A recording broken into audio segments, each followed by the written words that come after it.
nagkaisa ang iba't ibang transport organization para tutulan ang plano ng Marcos Jr. administration na magdagdag ng bagong motorcycle taxi player, lalo na dito sa Metro Manila. Sa ilalim ng pilot program para sa motorcycle taxis, 3 kumpanya lamang ang pinapayagan ng gobyerno na mag-operate.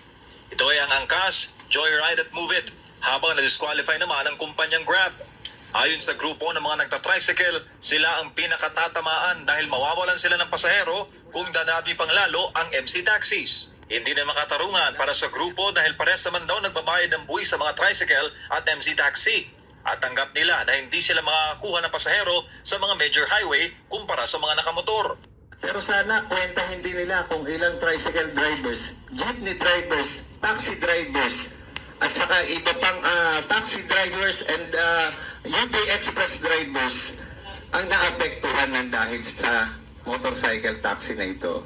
Inireklamo naman ng taxi group ang matumal na kita dahil sa dami ng kompetensya. Paano na lang daw kung papayagan pa ang dagdag na MC taxi player?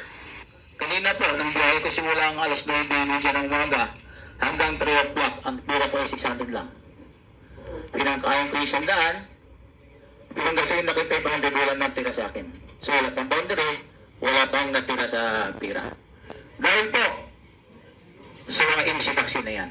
Nasa 51,000 na ngayon ang MC taxi slots sa Metro Manila. Pero ayon sa Transport Group, lagpas na raw ito sa 51,000 dahil nasa 8,000 na motorcycle taxi units ang bagong inaprobahan ng LTFRB.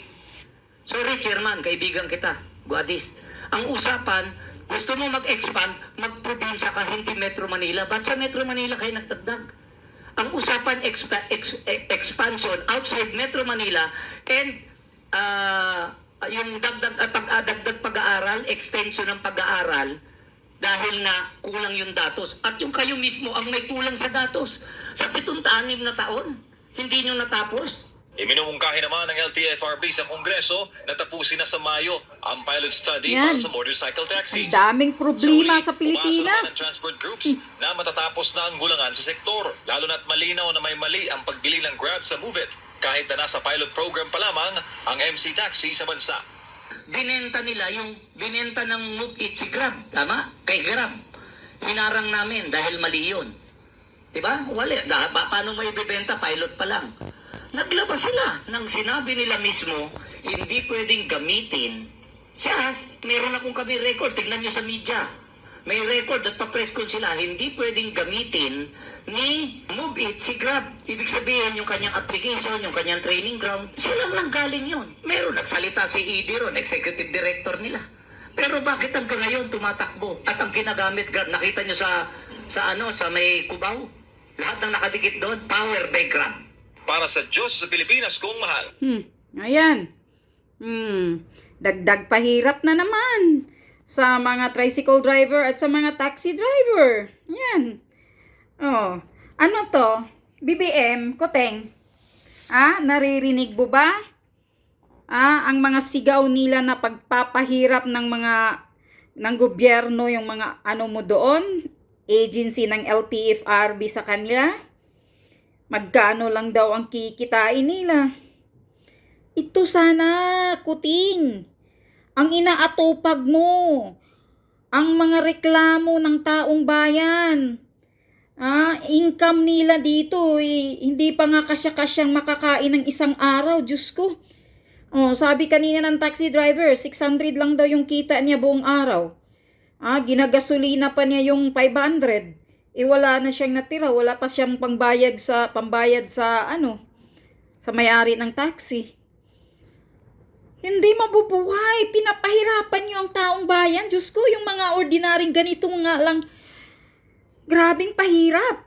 Yung mga tao na kumakayod lang ng maayos para makakain, hindi pa makakakain dahil yung income nila mayroon pang dinadagdag na mga kung ano yun, Move It, Joyride, ano yan, naku.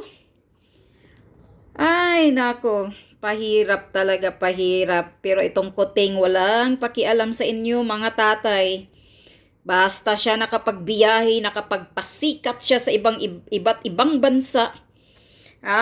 Naiwagayway niya ang mukha niya doon na, naging presidente din ako, Marcos. Tama na yun sa niya.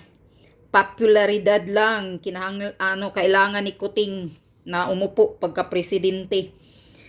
Pero yung mga problema ninyo, mga sigaw ninyo, na para man lang kayo mabubuhay, pinapahirapan pa. Grabe tong gobyernong to, walang awa sa inyo. Diyos ko Lord, anong nangyayari dyan sa inyo, sa Pilipinas, talagang inutil talaga, weak. Tama si Tatay Digong, weak ang presidente ninyo.